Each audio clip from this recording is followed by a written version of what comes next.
පද්දවන්න ඕනේ කියලා හිතනවා. මේ අනතුරු සහිත සෙල්ලම් බඩු තියෙන කාලේ පුංචි යාළුවන්ට පුංචි ටයර් එකක් එහෙම දෙන්න. බර නැතුව පුංචියට ගෙදරදී ওই සෙල්ලම් කරන්න.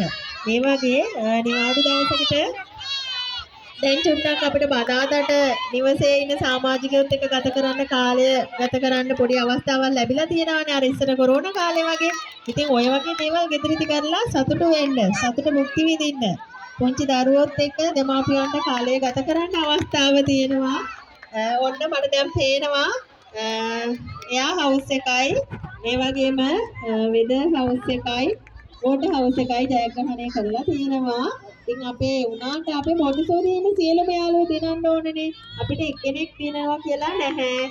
අපි හැමෝටම තෑගි දෙන්නේ අපිට හැමෝම දිනන්න ඕන. තරග කරන්න ඕන කියන දේ තරගයක් විදිහට යන්න ඕන කියන දේ දරුවන්ට ලබා දෙන්න ඕනේ.